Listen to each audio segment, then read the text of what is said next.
quero falar um pouquinho para vocês, né? O ano passado saiu, em outubro, a Política Nacional de Atenção Especializada. Até então não existia. E aí, quando o governo lança, né, ele vem o programa dentro dessa política, que sai um pouquinho, né? Que mês que saiu o programa, vocês lembram? Acho que foi... Outubro de 2023. Outubro foi a política. O programa foi depois. Março, né? Não, esse foi março. Aí, dentro do programa, da política, sai o programa, né? Que é da Mais Acesso ao Especialista. E aí, o que eles falam, né? O que é esse Mais Acesso ao Especialista, né? Então, uma estratégia da Política Nacional de Atenção Especializada em Saúde, né? Ele tem como objetivo ampliar e qualificar o cuidado e acesso à atenção especializada à saúde. E como é que eles fazem isso, né? Pode passar, Ivanilde. Eles propõem que a gente trabalhe aqui, ó, com oferta de cuidados integrados, que eles chamam, né? Eles chamam de OCIs, né? Então, ele institui um modelo novo de financiamento, né? Para atenção ambulatorial especializada por meio dessas OCIs, dessas ofertas de cuidados integrados. Então, o que são essas OCIs? Então, é um conjunto de procedimentos que vão ser realizados por paciente no cuidado de uma doença ou um agravo específico. Resumidamente, existem algumas linhas de cuidado, que a gente fala, alguns tipos ali de especialidades que eles colocam como prioritárias. Por exemplo, que eu vou falar depois que a gente já tem, oftalmo é uma delas, ortopedia, oncológico, onde o paciente, quando ele começa, ele entra ali no sistema, ele tem até 60 dias para ele sair com o seu diagnóstico, com o seu exame, tá? E aí, o município, né, ele aderiu a esse programa, tá? E ele ofertou, né, ele apresentou uma reunião onde foi apresentado para os serviços próprios, os conveniados, a possibilidade de elaborar OCIs. E eu vou falar dos nossos serviços próprios, quais são as OCIs que nós estamos propondo, que nós temos condições hoje de executar, ok? Então, na Policlínica 3, nós vamos montar 3 OCIs de cardiologia. Dentro dessas OCIs, para quem não sabe, ele tem dentro da especialidade algumas possibilidades a depender do tipo de exame que você pode ofertar, tá? Então, dentro da cardio, acho que tinha 5, acho, possíveis. Eu não vou lembrar de cabeça. Mas dessas, nós vamos conseguir 3 oferecer lá na Policlínica, tá? Da oncologia, nós vamos ter 4 na Policlínica 3, que é de próstata. A gente vai começar a fazer biópsia de próstata lá na Policlínica 3, que a gente não faz. A gástrica e a do colo retal, porque a gente vai fazer colonoscopia, né? E endoscopia na Policlínica. Então, a gente já está colocando essa OCI aqui. OCI da ortopedia, né? Que a gente também... Nós estamos agora em fase, né, de um processo de aquisição. Acho que falta um software, se eu não me engano, para que a gente comece a funcionar o raio-x da Poli, nosso raio-x próprio, porque a gente quer ter a nossa oferta de raio-x. A gente tem os conveniados, mas a gente quer ter o nosso, né? E dentro da linha de cuidado aqui, que é a ortopedista na Poli, a gente já faz o raio-x, né? Então a gente tem possibilidade de montar 2 dentro da ortopedia. Na Policlínica 3, a gente também está planejando 3 OCIs de oncologia, que é de mama e de colo uterino. É que dentro dessas tem algumas possibilidades, mas relacionadas à mama e ao colo uterino, que a gente já faz a biópsia já de mama lá dentro da Poli 2. Hoje está fazendo na 3, por enquanto, mas ela é uma oferta da Poli 2. E a gente faz o CAF, né? A gente faz a biópsia de colo, então a gente também consegue fazer, a gente tem patologia cervical lá na Poli 2. As oftálmicas, né? As oftalmológicas, desculpa, são 2 também, dentro dos exames que a gente consegue ofertar na Poli 2, e a de otorrino, né? A de otorrino a gente consegue porque a gente também vai voltar a conseguir, a gente vai ter o nosso equipamento de nasofibroscopia, audiometria, né? Então a gente consegue ter essa oferta, tá? Então, são 15 que a gente conseguiu com os nossos serviços próprios, né? Que a gente fica bem feliz, né? De a gente conseguir, com possibilidade de avançar ao longo aí do processo. Acho que é isso, gente. Obrigada.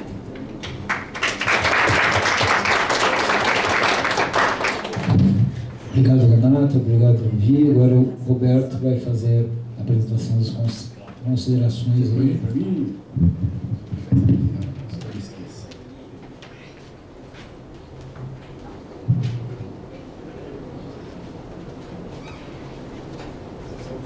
Boa noite a todos e todas. Eu sou Roberto, sou médico pediatra, sanitarista, e a gente está se propondo aqui a fazer uma apresentação que é do ponto de vista do olhar do trabalhador e do usuário que está na executiva e de outros trabalhadores e usuários com os quais nós conversamos, ou mais que conversamos, estamos conversando há algum tempo sobre os vários problemas que as pessoas enfrentam na especialidade.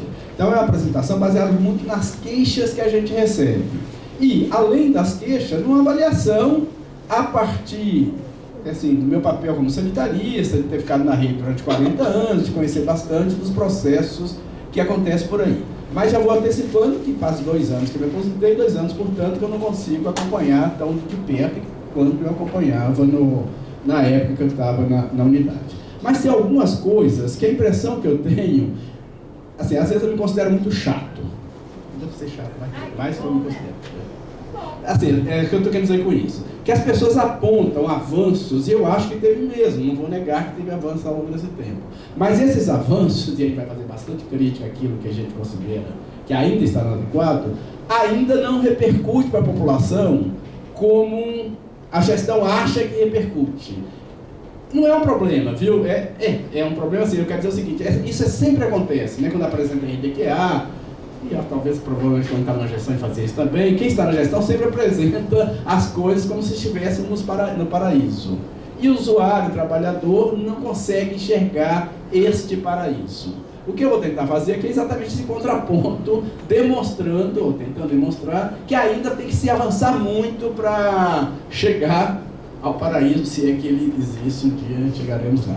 Então, assim, eu vou começar reconhecendo aqui que há positivo, há mudanças. Então, problemas apontados para o usuário e trabalhadores, apesar das mudanças que foram positivas, as que vocês apresentaram, mas que ainda deixa muito a desejar.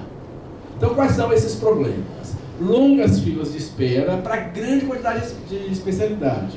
E como a Renata disse, é dinâmico. Uma vez a longa fila de espera para o oftalmo. O mês que vem já não é oftalmo, mas é para outra especialidade. De qualquer modo, nós temos sempre muitas especialidades com muitas longas filas de espera.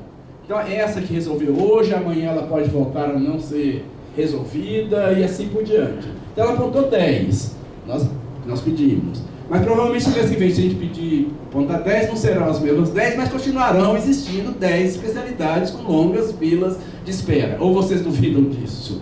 Eu não duvido, tá certo? E olha, são filas imensas, tem filas que chegam a ser superior a um ano, quase 2 anos. 4 anos. As que mandaram pra gente não chegava a isso.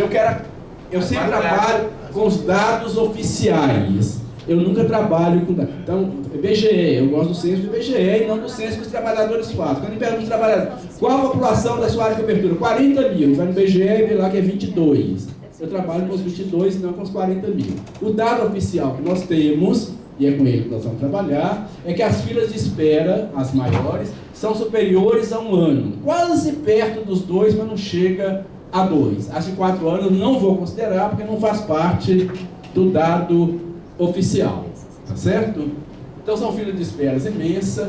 Há uma fragmentação do cuidado muito grande, e já vou até antecipando a coisa. Quando fala da OCI, eu nunca consigo lembrar a sigla, como é que é mesmo? Não sei o quê, cuidado integrado.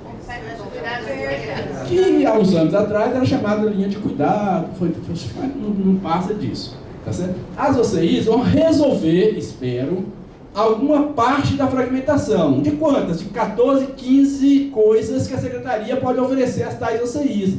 Mas nós temos o quê? Centenas de especialidades, 300 e poucas. E as outras, que não terão OCI? Eu tenho muito medo dessas coisas. Linha de cuidado, uma coisa que nunca me agradou muito. Porque assim, a gente centra na linha de cuidado e aquilo que não faz parte da linha de cuidado fica desprezado. Ah, não é da linha de cuidado. Tá certo? Então eu cuido do câncer de próstata, mas não cuido do câncer, sei lá da onde, porque ele não tem nenhuma linha de cuidado para aquele câncer. Entende? Não sei se está claro o que eu estou dizendo. Então, é uma coisa que às vezes me preocupa. Foram apontadas aí a possibilidade de 14, 15 linhas de cuidado, vocês e as outras. Então, perguntando, a gente precisa ter muito cuidado quando ele trabalha com essa coisa muito focalizada. Mas então assim, tem uma fragmentação do cuidado grande. O que eu estou chamando de fragmentação do cuidado? Faz uma consulta aqui, o exame é acolá, aí volta para a consulta, não é mais aqui, é outro, porque não é assim? Ou estou enganado? Ou mudou, não é mais assim? Porque quando eu trabalhava era assim, tá certo? Faz um exame, mas aí o paciente fazer 3, 4 exames, o outro não faz, a fila está grande, aí ele tem que esperar fazer aquele segundo, porque o primeiro já não vale. É assim, gente? Ou eu estou muito... É pior. Tá certo? Por que eu estou muito disso? Eu estou falando de coisas que eu escuto, de coisas que eu vi acontecer, me parece que não mudou muito. Roberto, por favor, esses dados oficiais são da onde? Da Secretaria de Saúde. Tá. Do Ciresp. Sai da Secretaria que eles vão tirando de outras fontes. O Ciresp é o sistema de regulação onde fica a fila única do município e esses dados são tirados de lá. Certo? E que eu confio. Já vou antecipando assim. Tem uma coisa, eu sou chato, falei, mas uma coisa que eu faço é confiar nos trabalhadores da saúde que ocupam cargo de gestão. Até porque eu conheço a grande maioria deles há anos, não é de ontem nem de hoje. Então não acredito que nenhum dos que estão aqui inventa dados. Se inventasse, deveria inventar uns dados melhor para não apanhar tanto. É isso que eu ia falar.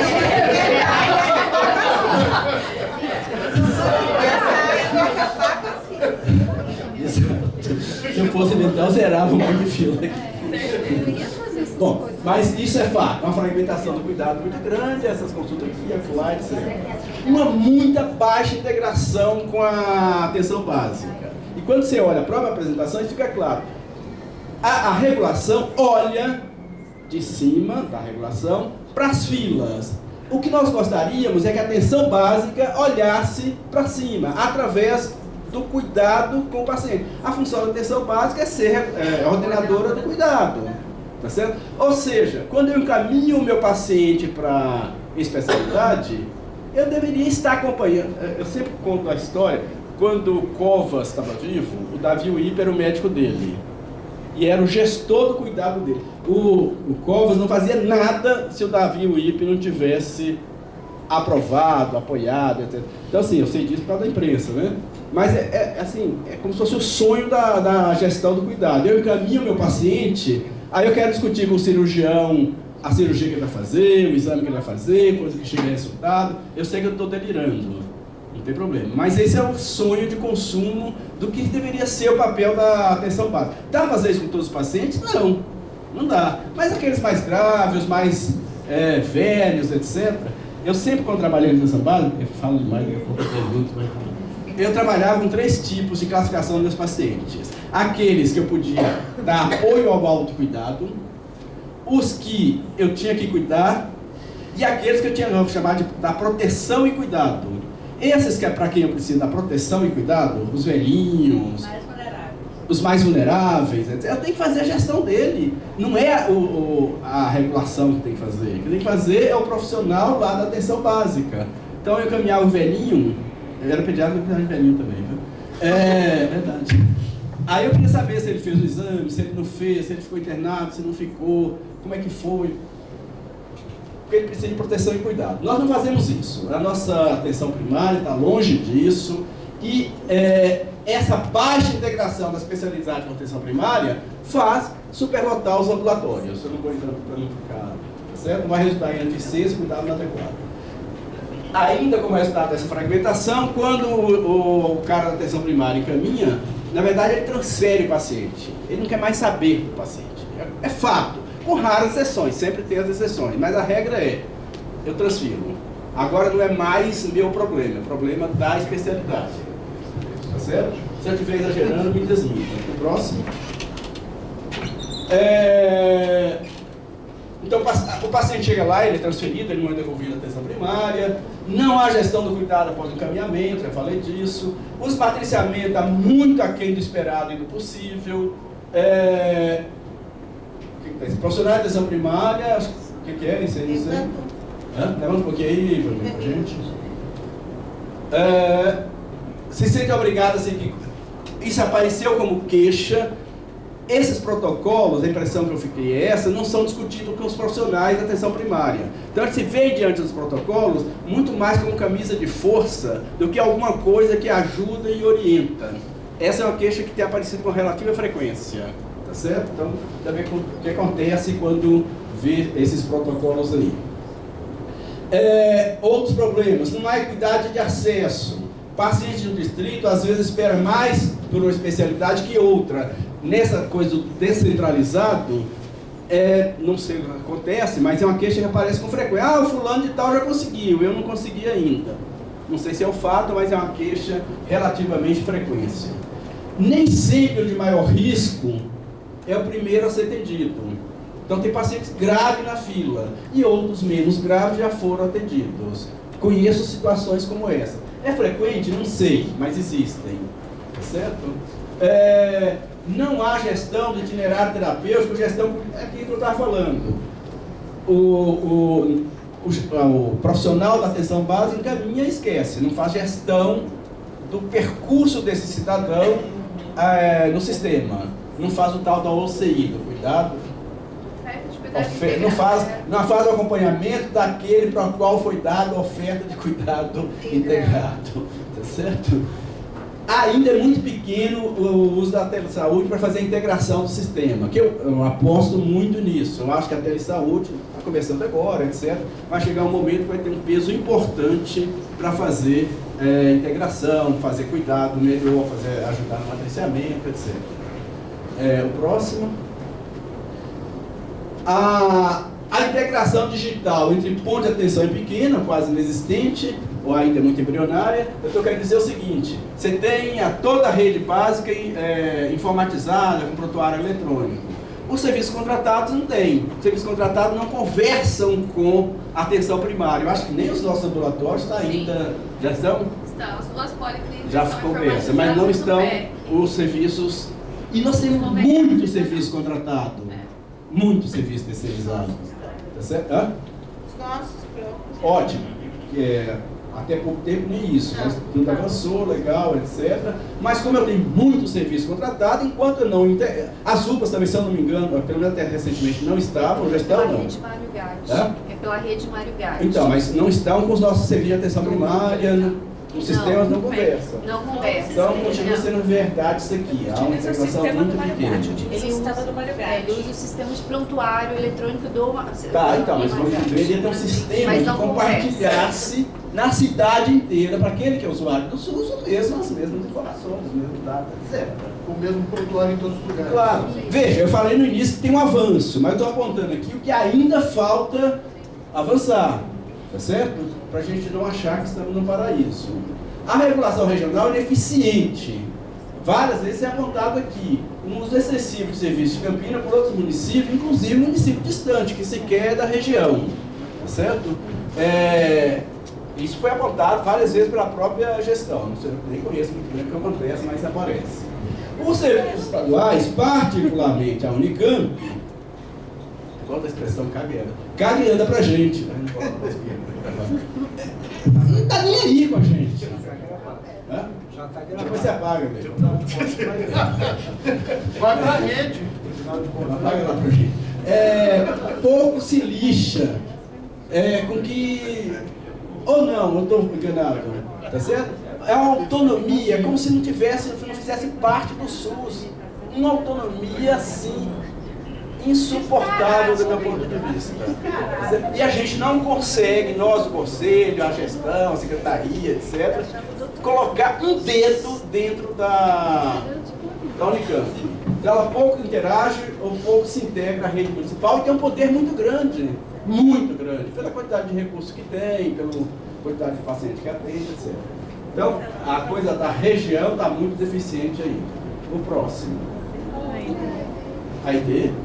A ID, pus aqui porque ela... Fazia um mês que o Mário Gatti completava, ela deu uma entrevista dizendo que a rede podia ser um grande problema porque se criava uma segunda secretaria, tá certo? Então, nós temos uma grande quantidade de terceirizações na Secretaria de Saúde. Na rede Mário Gatti, multiplicou-se. Então, assim, essa é a impressão que dá que a rede Mário Gatti veio para terceirizar os serviços especializados, urgência e emergência. Tem sido isso o papel dela, tá certo? Espero que um dia sempre diga, desculpa que não consegue contratar, mas o fato real é que dentro do Hospital Lauro Verde, até recentemente tinha 19 serviços, nem sei, parece que diminuiu, não tenho isso hoje, né? São 30. Ah, então aumentou, não diminuiu. Achei que tivesse diminuído. Não, na verdade são em torno de 19 a 20 empresas e 30 contratos. Tem empresas com mais de um contrato. Mas, E tudo fatiado. então é muito difícil fazer rede assim. Eu acho quase impossível. Eu estou usando sendo bonzinho, dizendo que é difícil. Eu diria que é impossível. Cada uma delas tem o seu prontuário eletrônico próprio. Cada uma desses 30 contratos. É pior do que eu imaginava. Então veja, tem todo o esforço da secretaria para fazer coisas legais, etc. Mas aí há choques, tá certo? Então a somatória desses vários problemas, por dois, nós somos mais que dois, leva mais desarticulação aos dois, o excesso de convênio, contratos, e é uma rede Mário Gatti que é independente da secretaria. A somatória disso só leva mais desarticulação dos serviços especializados e deste com a APS, tá certo? A APS não conversa com a rede Mário Gatti, não conversa. Uma vez eu fui lá na UPA lá da Metropolitana, sequer o símbolo do SUS tem. Não tem, não sei qual é o cara agora, não tinha símbolo do SUS na UPA Metropolitana. Vamos para a próxima. E aí, esses são os problemas que a gente conseguiu detectar, certo? Acho que essa coisa com o Ministério da Saúde pode trazer um grande alento, mas fico muito preocupado com essas histórias da UCI. Tomara que não fique nessas UCIs só e que a gente consiga, de fato, cuidar de todos os problemas que eu preciso. Tá certo? A gente fez algumas recomendações aqui e depois, não sei se precisa aprovar ou não, mas primeiro a adesão ao programa federal, que bom, eu nem sabia que tinha já aderido, então essa primeira recomendação já foi dada. Tá certo? Aquilo que mais interessa, que me parece mais interessante do programa Mais Especialidades é esse incentivo financeiro para núcleo de gestão do cuidado, que é aquilo que está dizendo, em vez de olhar de cima para baixo, olha de baixo para cima, para ter médico, enfermeiro, sei lá quem, que faça a gestão do cuidado do paciente que é encaminhado. Há uma proposta, por exemplo, de 60 dias o paciente entrar e ter seu diagnóstico feito. Se não tiver a gestão do cuidado a partir da atenção primária, isso não vai acontecer. Não vai. Eu não acredito que vai acontecer. Tá certo? Então, a criação de incentivo financeiro para esses núcleos é o que me parece mais interessante nessa coisa com o governo federal. A questão regional, fortalecimento da regionalização e da governança regional. Campinas tem que liderar esse processo e fortalecê-lo. É óbvio, a liderança oficial é do governo do estado. Mas Campinas é a maior cidade da região. É a cidade que recebe mais pacientes, encaminha também. Então, se não participar disso ativamente, e uma das coisas é o secretário de saúde vai participar do fórum. Só deixar por conta dos técnicos, do meu ponto de vista, é insuficiente. Então, eu espero que um dia isso aconteça, que a gente consiga, de fato, liderar esse processo. Cobrar do Estado a participação da elaboração de plano de ação que articula e melhora o serviço de saúde da região, incluindo o Unicamp, otimizando os recursos disponíveis na região. A região tem um monte de serviço que disponibiliza, mas os planos de ação, também aqui na Secretaria um pouco é isso, é em cima da demanda, não em cima das necessidades. Então está precisando de oftalmo, contrata-se o oftalmo, mas não sei a princípio quantos já deveriam existir em função daquilo que é a epidemiologia, as necessidades previstas, possíveis de saber através de indicadores. Fica muito de planejamento em cima da demanda e não em cima das necessidades reais da região. Promover a contratualização com serviços próprios e complementares para fortalecer a gestão e a oferta de serviços. O programa do Ministério prevê isso. O que ele está chamando de contratualização com serviços próprios e serviços contratados, complementares ou contratados. É que quando eu tenho uma OCI, uma linha de cuidado lá, que todos façam a mesma coisa, que todos estejam orientados pelos mesmos protocolos, que não tem o protocolo da Santa Casa, e o protocolo da Secretaria, o protocolo da Beneficência, e isso tem que ser uma contratualização que permita que as pessoas conversem umas com as outras. Implementar estratégia de coordenação com a APS para garantir que os planos terapêuticos individuais sejam integrados. Um pouco é isso, que é a APS olhar para o seu paciente e fazer a gestão dele. Desenvolver mecanismo de coordenação do cuidado, a partir da atenção primária, não vou nem ler aquilo. Quando a gente fala assim, fazer a gestão compartilhada entre a atenção primária, uma coisa que me vem à cabeça sempre, que nós nunca conseguimos implementar, uma coisa que no passado a gente chamava de regulação viva. O que a gente chamava de regulação viva? Era a possibilidade dos especialistas conversarem olho a olho com quem está encaminhando. Escolher casos para discutir, os casos mais complexos. Quando eu devolvo um paciente, devolve o papel, mas na medida possível, se a gente puder discutir o caso, a gente faça isso. Não fique só por conta do computador, tá certo? É complexo? É complexo. Assim, eu estou falando um pouco do modelo cubano. Como é que Cuba faz? Cuba tem uma policlínica para cada 15 unidades de atenção à saúde. Para 15 unidades lá de saúde da família. Uma vez por mês, os especialistas daquela policlínica discutem com o representante das equipes daquelas 15 serviços para o qual eles são referência. O que fazem nessa discussão? Discussão do caso mais complexo, aponta os pacientes que estão devolvendo para a atenção primária, como é que a atenção primária vai acompanhar esses pacientes, o que faz com os pacientes quando não der certo o acompanhamento, mas assim eles sentam uma vez por mês para fazer essas conversas. É possível isso aqui em Campinas? Talvez não seja com essa intensidade. Em Cuba era possível, porque é menor, a Havana é bem menor que Campinas, acho que a ideia naquela época era. E além do que tinha um médico para cada 300 habitantes.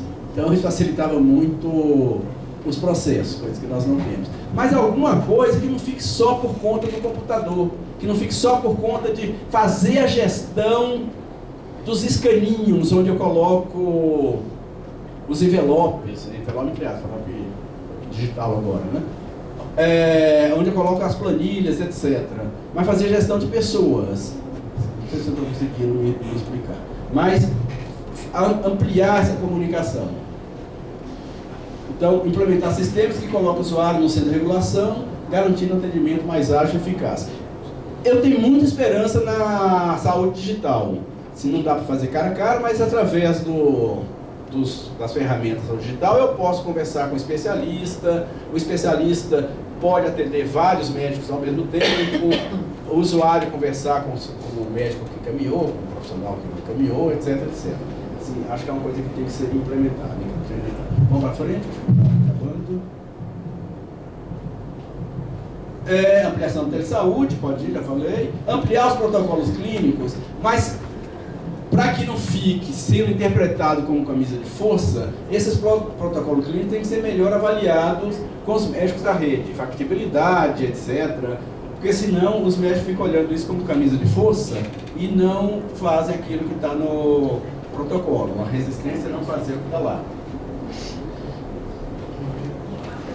Garantir que todos os passos para determinada linha de cuidado estejam acessíveis em tempo oportuno.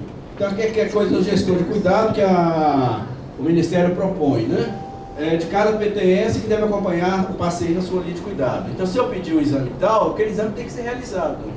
Se não for realizado, quem tem que saber por que não foi realizado, o que aconteceu e o que eu faço para realizar aquele exame. É sonhar demais? Eu diria que não. Acho que é possível hoje. Há 20 anos que a gente discutia isso e nunca conseguimos implementar, nunca. Mas eu acho que agora nós temos condições mais tecnológicas que permitem a gente pensar nessa garantia. Então, assim, para as pessoas compreenderem melhor, digamos que eu tenho a suspeita de um câncer de mama. Tem que fazer uma mamografia, biópsia, etc. É a minha paciente. Eu tenho que saber se ela fez. Tá certo? Eu não posso só encaminhar, transferir a paciente. Então, de alguma maneira, eu tenho que ser avisado, ou por ela, ou pelo sistema, ou sei lá como, ó, não consegui fazer a biópsia. Por que não conseguiu? Ah, porque faltou, sei lá o quê, tem que ir atrás, por que faltou, porque tem medo da agulha, sei lá. Mas eu não posso deixar não posso perder essa paciente no meio das outras. É possível? É possível. A gente faz isso? Não fazemos isso. Não fazemos, certo? Um dia a gente vai fazer, eu espero. Próximo. Eu chamei ali de regulação dos encaminhamentos, que é o que faz a gestão hoje, para a gestão do cuidado especializado. É possível? Eu acho que é. Né? Então, capacitação dos trabalhadores em novas tecnologias, reuniões periódicas, eu já falei disso até, interagindo profissionais das especialidades da atenção primária, para discussão de caso, avaliação dos protocolos, capacitações clínicas. Modelo cubano. É possível? Na minha opinião, é. É possível. Precisa de mais especialista, mais isso, mais aquilo, mas é possível. Imediata subordinação da Rede Mário Gatti à Secretaria de Saúde. Olha, eu parei do discurso de acabar com a Rede Mário Gatti. Eu ficaria muito feliz se subordinasse a Rede Mário Gatti à Secretaria de Saúde. Já era um grande passo, certo? Era um passo e tanto. Redução das terceirizações e priorização dos serviços próprios. Fiquei muito feliz quando a Renata foi apontando lá, e com a cara de feliz, ótimo, que estava ampliando o serviço na Poli 2, na Poli 3, não sei aonde, etc, etc. Muito bom. Ainda tem muita contratação, você não pode poder, que não sei o que. Se é necessário, não tem jeito, contrate-se. Mas era tão bom se a gente só falasse, olha, vamos ampliar o serviço na Poli 2, vamos ampliar o serviço na Poli 3, vamos criar mais um ambulatório, não sei do que. Seria uma belezinha. Bom, então, embora se reconheça os avanços da Secretaria na gestão das filas de especialidades, ainda há problemas, como os apontados, e outros que podem e devem ser superados. Nesse sentido, o Conselho Municipal de Saúde, importante no controle social das políticas públicas, espera que o governo municipal acate as recomendações aqui apontadas, já estão sendo acatadas, ótimo, no mais breve espaço de tempo, o que promoverá melhoras substanciais nos maiores problemas do SUS local. A dificuldade de acesso a exames e consultas especializadas, com sérios prejuízos à saúde das pessoas e deslegitimação do SUS. Espera que se avance de regulação das filas e encaminhamento para a gestão do cuidado compartilhado. Esse é o grande salto que a gente poderia dar. Em linhas gerais é isso. Fui correndo, mas espero que tenha sido compreendido na minha chatice. Obrigado, Roberto. O que eu queria ver aqui, e aí a gente tem que combinar, não tem jeito. São 10 para as 9 e para a possibilidade da gente fazer a discussão, as pessoas que queiram falar, a gente teria que prorrogar. Eu sei, a prorrogação é sempre uma questão complexa. Eu queria propor o seguinte, que a gente prorrogasse, mas fizesse um esforço para não ter que ficar até 9h30, mas permitir, pelo menos. Eu acho que teve duas coisas aqui importantíssimas, uma apresentação super importante, trouxe muitas informações e as considerações. Então, alguma conselheira ou conselheiro que se opõe a que a gente prorrogue para dar conta dessa pauta aqui? Não havendo isso, então, de imediato, a gente abre a palavra para as pessoas que queiram se inscrever, pensando o seguinte, vamos tentar combinar. A gente vai ver quantas pessoas para permitir, depois de um tempo, entre isso. Bom, Renata, anotar. Então, deixa eu ver, o Zé, a Deca, o Ney, a Tati, e o Xavier. São esses, né? Deu só para Zé Augusto, Deca, Ney, Tati e Xavier. Então o Zé já está vindo, até 3 minutinhos, e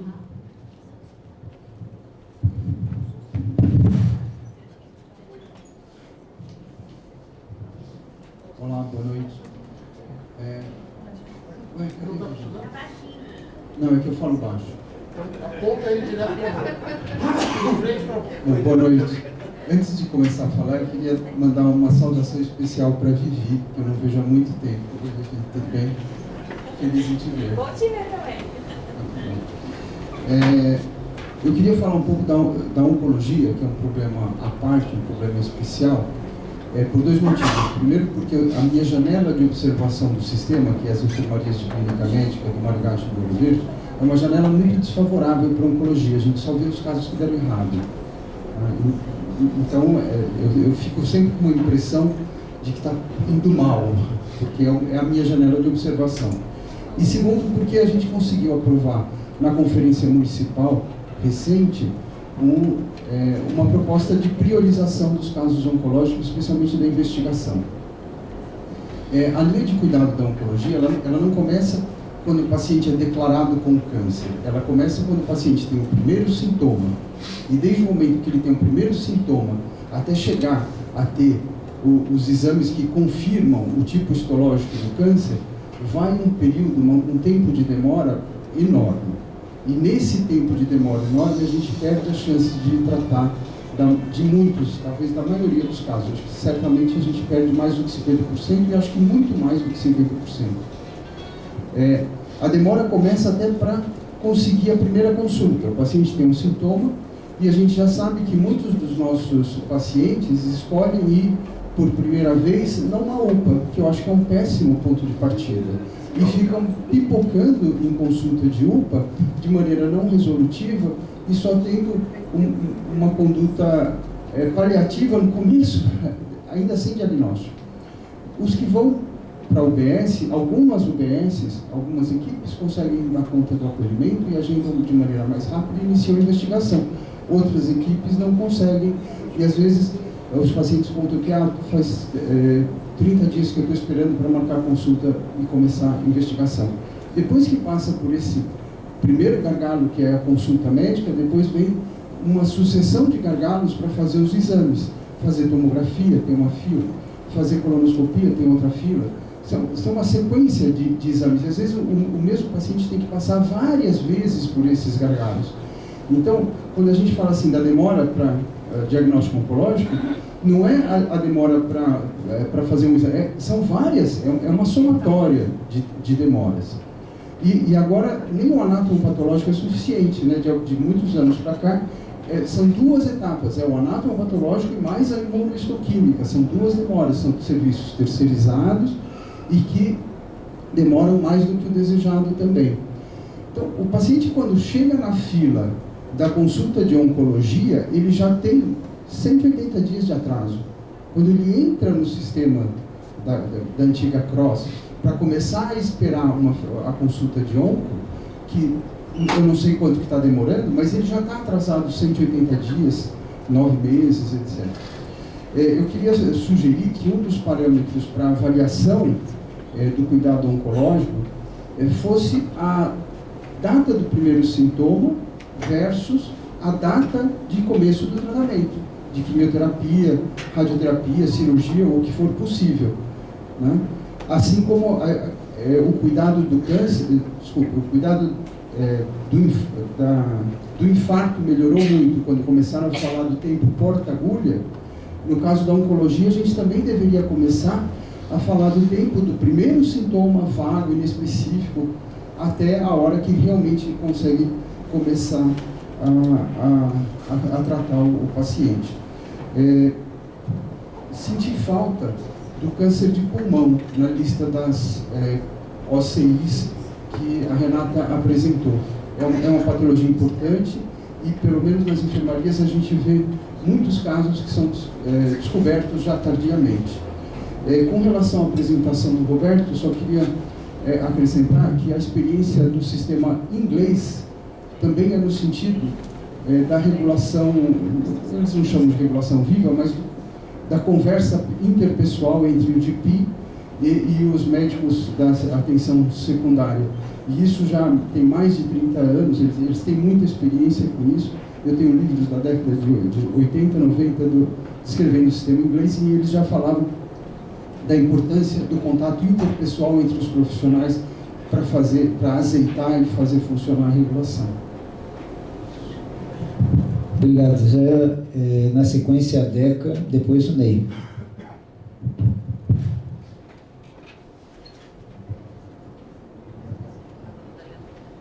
Renatinha, também não reconheci, desculpa, viu? Trago 3 dúvidas e, ao mesmo tempo, indagações. Vou começar pelo aparelho da endoscopia que você citou. Na Poli 3, Há 2 anos e meio esse aparelho estava indo para manutenção. E o profissional já estava lá, né, contratado. Foi até uma fala que eu trouxe aqui para o Conselho Municipal. Com relação à transparência da fila, como o paciente tem o acesso para saber quantas pessoas ainda tem na frente, quando que ele vai ser, né?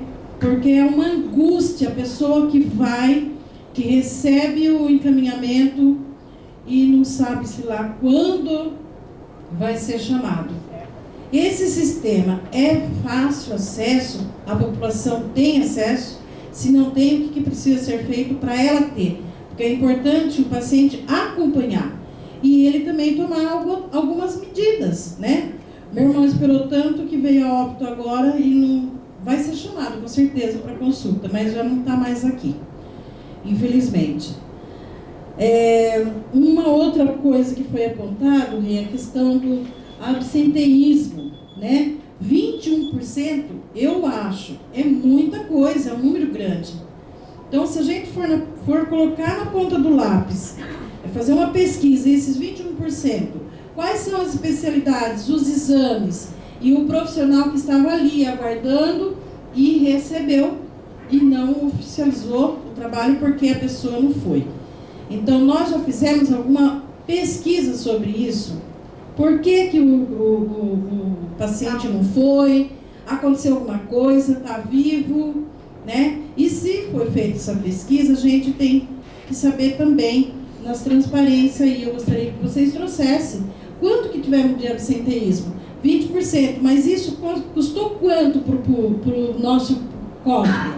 Né? Que a gente fica sabendo aí, eu imagino que deve ter sido uma nota, porque 20% é muita coisa. E por último,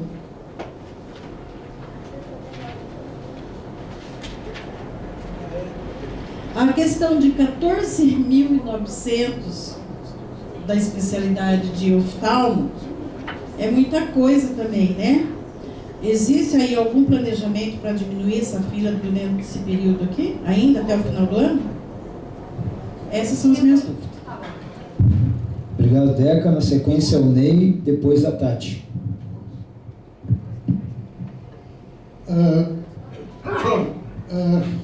Na verdade, assim, eu queria fazer uma consideração sobre um dos comentários que o Roberto fez, que foi a história dos protocolos como camisa de força.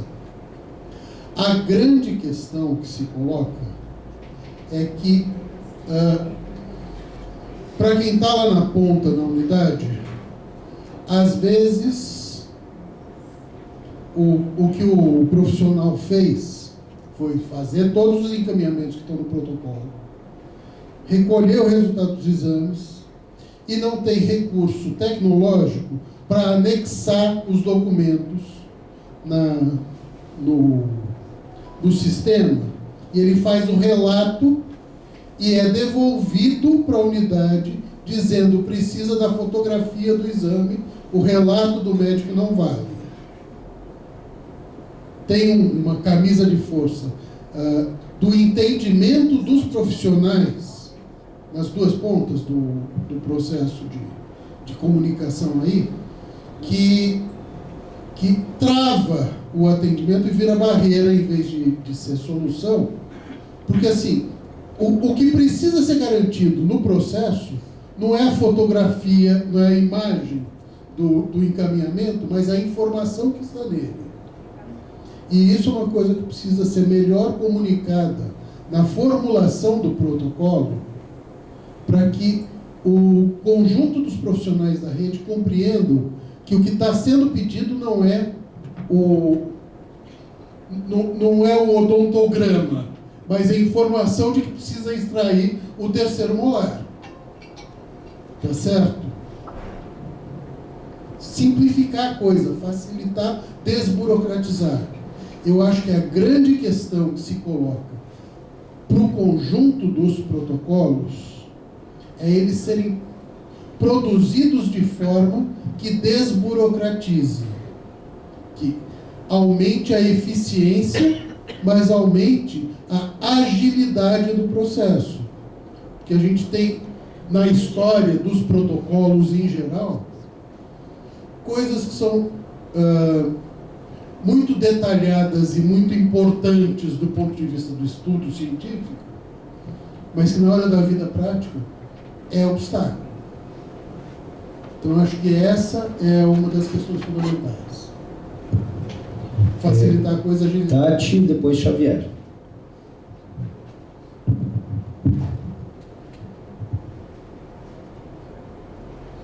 Eu vou ler, tá bom, pessoal, porque eu acho que é mais seguro. Renata e Vivi, agradeço a apresentação de vocês, né, os esclarecimentos da especialidade. Eu sou Tatiana, sou fonoaudióloga aqui do município, trabalho na região da Noroeste. O Roberto também fez ótimas pontuações. E tendo em vista, né, a denúncia do Conselho Regional de Fonoaudiologia de São Paulo, que é o CREFONO, em 2023, ao Ministério Público, né, para apurar as eventuais irregularidades no atendimento de fonoaudiologia no município, eu, né, e as colegas assim, do coletivo de fonoaudiologia de Campinas, gostaríamos imensamente, né, de saber algumas questões sobre a abertura de ambulatórios para reabilitação de casos de média complexidade da fonoaudiologia, que eram antigamente atendidos, né, na Poli 2 e 3, e com o fechamento dessas, a população ficou desassistida em algumas áreas. Tendo em vista, né, que nem metade dos centros de saúde de Campinas contam hoje em dia com fonoaudiólogos, né, e na cobertura também de matriciamentos, esse compromisso, né, de ofertar atendimentos de prevenção, de promoção de saúde, de atendimentos de baixa complexidade, estão sendo atendidos pelas equipes EMULT. Porém, questionamos sobre os casos, né, apraxia de fala, transtorno de desenvolvimento de linguagem, comunicação alternativa, distúrbio do processamento auditivo central, dislexia e também outras questões que seriam abarcadas de forma ambulatorial. E daí, no ano passado, né, tivemos um levantamento para essa denúncia do Ministério Público. Era em volta de 400 usuários que estavam esperando, né, nessa lista de espera. E hoje entendemos que seriam por volta de 1.000 usuários. E daí, gostaríamos de saber, né, se nessa abertura agora, né, ficamos muito contentes com essa questão da audiologia, né, na Poli 2, que agora terá um serviço próprio. Mas, como seriam, né, o chamamento dessas 20 vagas pelo concurso, que algumas já estão em andamento, e também a construção, planejamento, abertura, né, de novos ambulatórios para exames, procedimentos de fonoaudiologia, e que fossem mais adequados para a demanda dos usuários, né, com essa questão técnica do nosso coletivo. Então, a gente gostaria muito, né, de estar aberta a diálogo com vocês, né, para a gente tentar fazer um planejamento que fosse mais de acordo com o que a população esteja necessitando. Obrigada. Obrigado, Tati. Agora o último, Xavier, depois a gente passa para o Eduardo Tigas. Lamentável, realmente. Boa noite, sou conselheiro de Ciência do Jardim Lisa. É o seguinte, com relação à apresentação da especialidade, achei fantástico. Muito romântico, bonito demais. E aí, contraponto com a do meu colega professor, é bonito, por exemplo. É muito grave o que acontece. Por exemplo, só no Jardim Lisa, a especialidade do oftalmo, já morreu. Ele esperou 3 anos para fazer a cirurgia de catarata lá no período Bonnier, e aí não deu certo. E uma outra que está com 2, 3 anos esperando também. Não sei o que está acontecendo. Inclusive, na próxima reunião, vou pedir com a coordenadora do Elisa, vamos abrir a caixa preta da especialidade para ver o que está acontecendo com tanta demora nas especialidades. E outra coisa, com relação ao atendimento em Cuba, eu até pergunto assim, gente, no Distrito Noroeste, nós temos 16 centros de saúde. Cada centro de saúde do Distrito Noroeste vale como se fosse um hospital em Cuba. O grande problema é que a gente sempre luta, nós conselheiros, a gente luta pelo bem-estar do centro de saúde, dos trabalhadores, com equipamento e tudo. Mas o retorno de serviço para os usuários é muito pouco. Né? Peraí, tira-se muito. É pouco demais. Ou seja, o que existe é a vontade política dos trabalhadores, a própria secretaria, etc e tal. Ou seja, o que falta aqui no Brasil, aqui em Campinas, é vontade política, sim. Aí descobri uma coisa, doutora Mônica, que aqui em Campinas nós temos 3 secretarias de saúde. A oficial, né, que a senhora trabalha, a municipal, a Rede Marugate, que é outra secretaria, e a Secretaria do Cândido Ferreira, que eu descobri, gente, dentro da download. São 3 secretarias de saúde que movem a grana toda, e por trás de tudo isso existem empresários. Até na da senhora, que a senhora trabalha, infelizmente. E aí, o paciente, aliás, no meio, empresários. Eu estou preparando essa apresentação. O usuário não está lá. Só que o usuário vota. Nós estamos em ano eleitoral. Ele vota e paga a conta. Os empresários também pagam a conta. Ou não. Mas são os mais favorecidos. Nós temos que discutir isso sim no município, nessas eleições. Espero que a gente faça a diferença. É isso. Obrigado.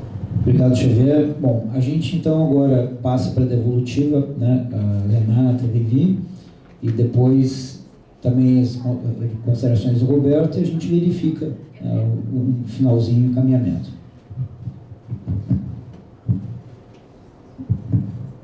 Oi, vamos lá. Bom, primeiro a gente como secretaria, né, eu como servidora de carreira, eu acredito numa atenção primária que seja ordenadora do cuidado, potente, resolutiva, e a gente vem trabalhando para que isso possa acontecer, tá? Acho que a gente está num processo de avanço, não acho que a gente está no céu, no Olimpo, não, acho que a gente tem muito a avançar e acho que a gente traz na apresentação algumas necessidades, né? E agora, dentro das perguntas aqui, vamos lá. Da primeira, sobre a oncologia. Eu anotei aqui suas considerações, né, sobre a possibilidade de a gente pensar ali da data do primeiro sintoma até a data do início do tratamento, né, para a gente poder avaliar, né, essas questões e evitar o adoecimento do paciente, para que a gente possa diagnosticar de forma mais precoce possível e para que ele tenha uma melhor qualidade, uma sobrevida e um tratamento mais em tempo oportuno, né, que é o que é necessário.